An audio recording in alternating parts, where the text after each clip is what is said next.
Hello friends, आज मैं आपके लिए क्लास 11th का चैप्टर 9 सौर विकिरण, ऊष्मा संतुलन एवं तापमान के कुछ 3 और 5 मार्क्स के इम्पोर्टेंट क्वेश्चन आंसर लेकर आया हूं, जो परीक्षा में बार बार पूछे जाते हैं और आते हैं।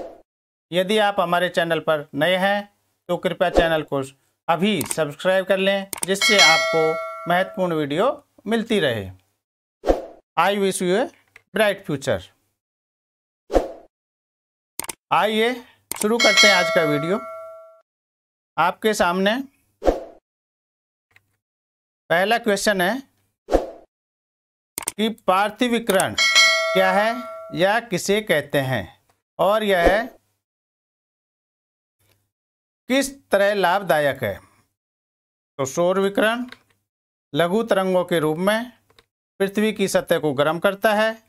पृथ्वी स्वयं गर्म होने के बाद वायुमंडल में धीर तरंगों के रूप में ऊर्जा का विकिरण करने लगती है, जिसे पार्थिव विकिरण के नाम से जाना जाता है या पार्थिव विकिरण कहते हैं। यही प्रक्रिया वायुमंडल को गर्म करती है। वायुमंडलीय गैसें, जिन्हें ग्रीन हाउस गैसें कहते हैं, धीर तरंगों को सोख लेती हैं और वायुमंडल अप्रत्यक्ष रूप से गर्म हो जाता है। तत्पश्चात धीरे धीरे इस ताप को अंतरिक्ष में संचरित कर दिया जाता है। पृथ्वी रात के समय ठंडी हो जाती है यदि आसमान साफ हो तो।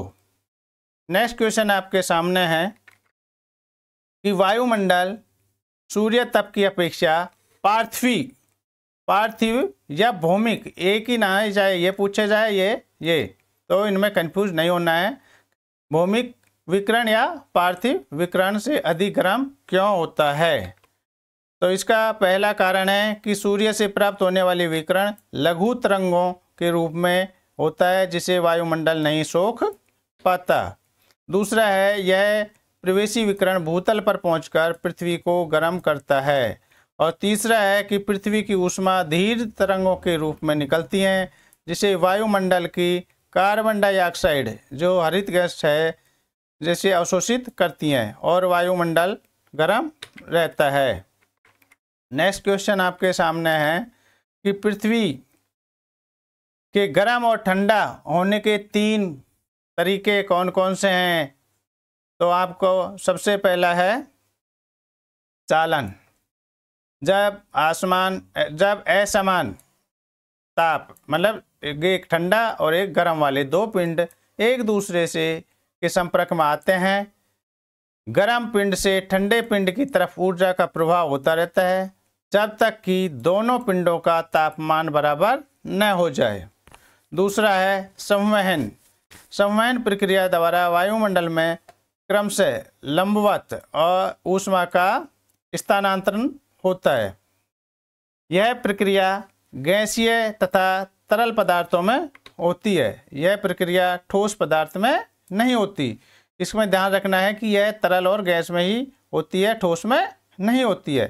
किसी गैसीय या तरल पदार्थों के एक भाग से दूसरे भाग की ओर उसके अणुओं द्वारा ऊष्मा के संचार को संवहन कहते हैं। अब तीसरा है अभिवहन। अभिवहन क्या है कि इस प्रक्रिया में ऊष्मा का क्षैतिज दिशा में स्थानांतरण होता है, जबकि संवहन में किसमें होता था? लंबवत।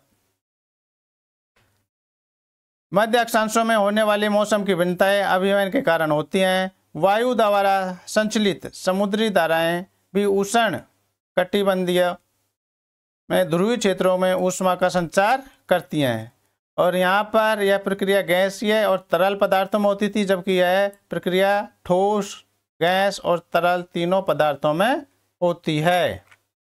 नेक्स्ट क्वेश्चन आपके सामने है कि पृथ्वी के धरातल पर तापमान को वितरण करने वाले कारक कौन कौन से हैं या कारण कौन कौन से हैं, स्पष्ट कीजिए या इनका वर्णन कीजिए।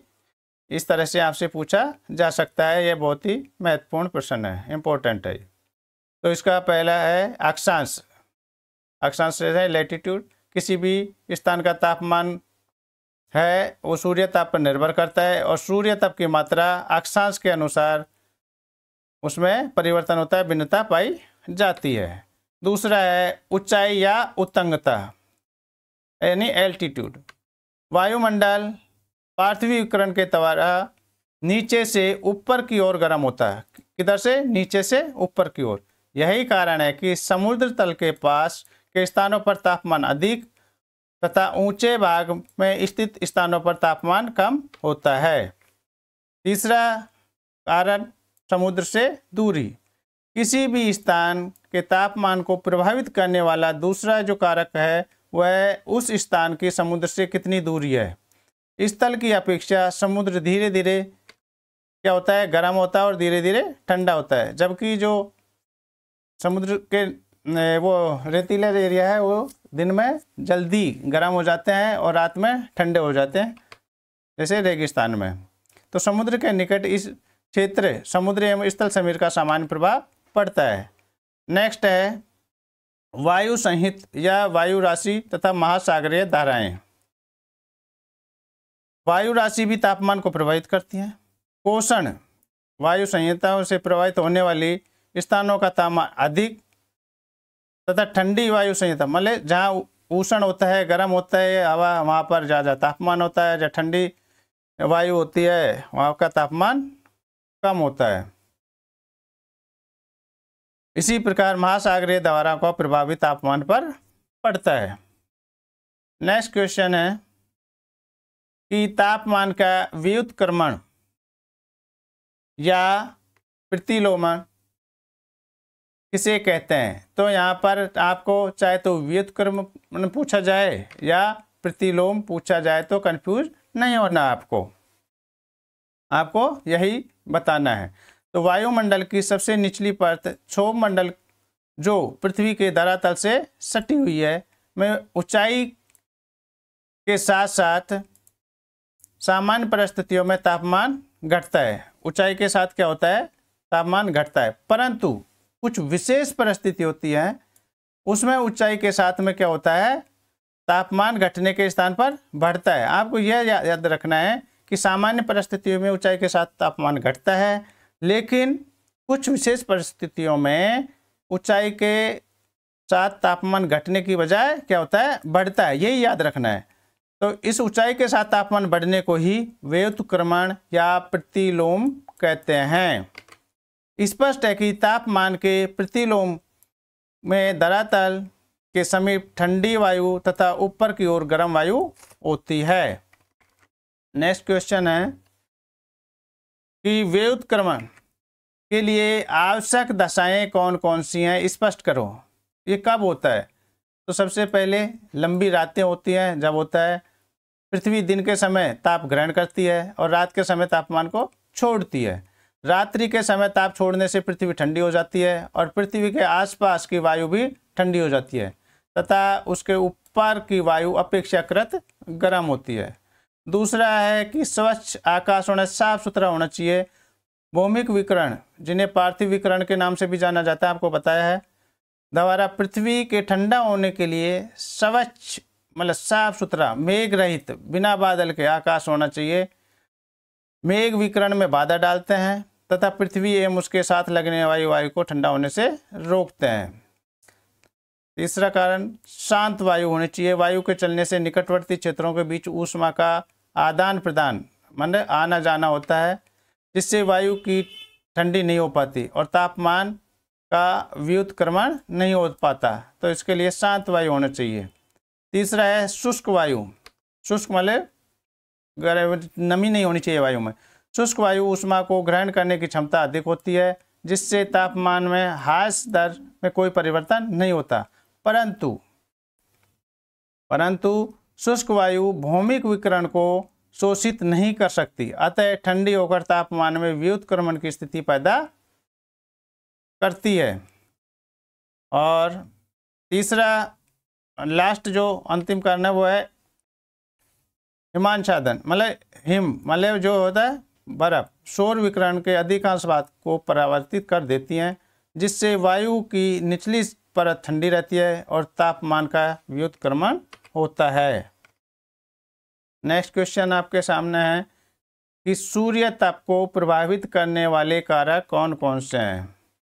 वहाँ आपसे पूछा गया था कि तापमान को प्रभावित करना, यहाँ पूछ रहे हैं कि सूर्य तप को प्रभावित करने वाले कारक कौन कौन से हैं, स्पष्ट कीजिए या बताइए।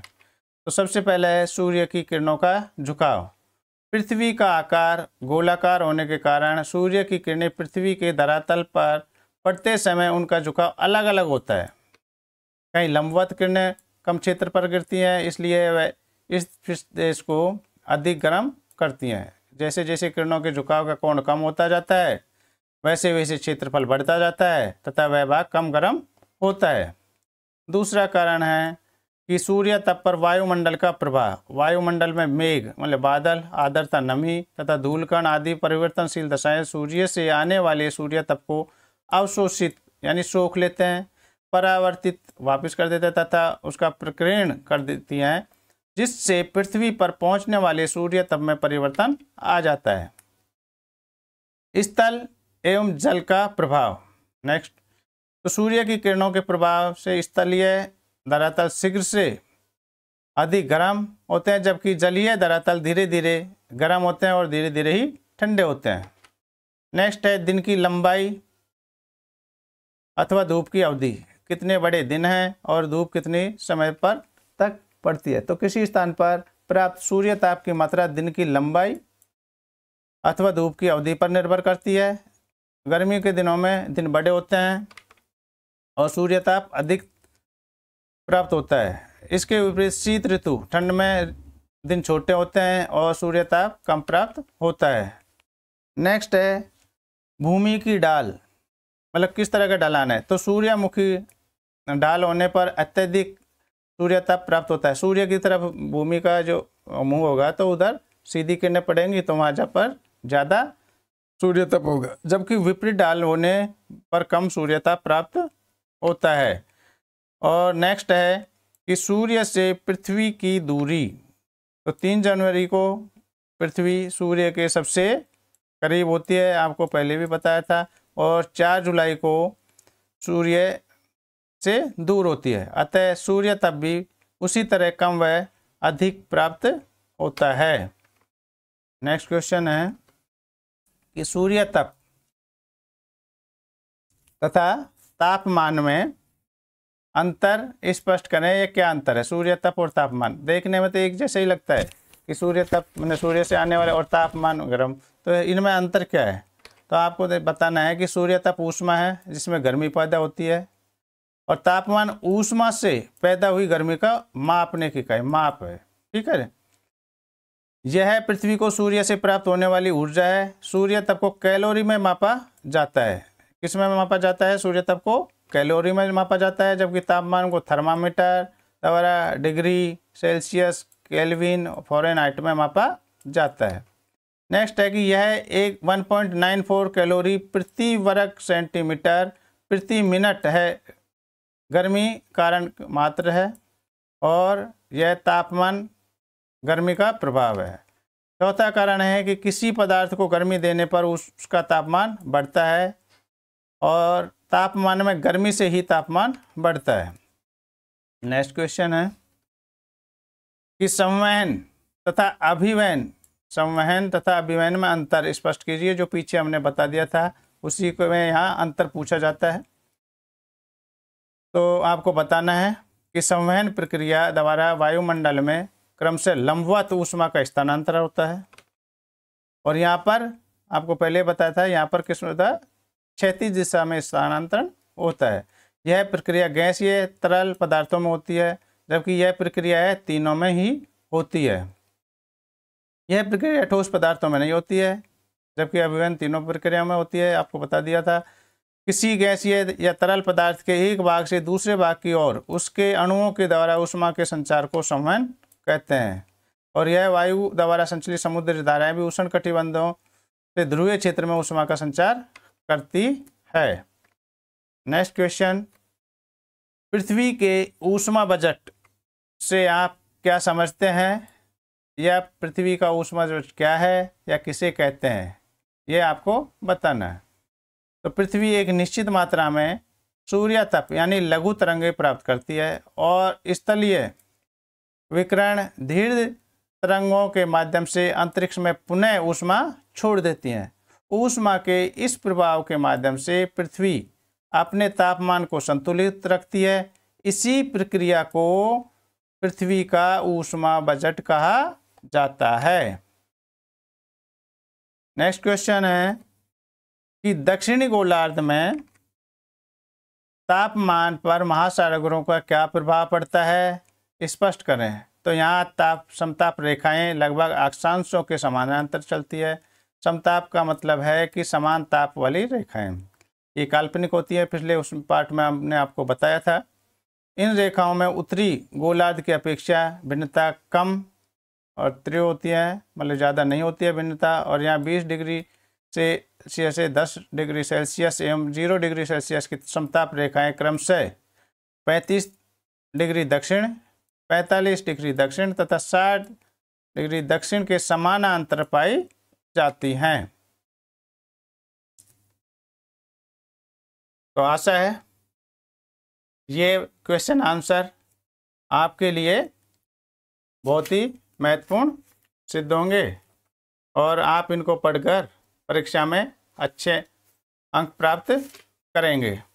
यदि आपने हमारे चैनल को अभी तक सब्सक्राइब नहीं किया है तो कृपया चैनल को सब्सक्राइब करें, वीडियो को लाइक करें और प्रेस करें, बेल आइकॉन के बटन को प्रेस करें, जिससे आपको इस तरह के इम्पोर्टेंट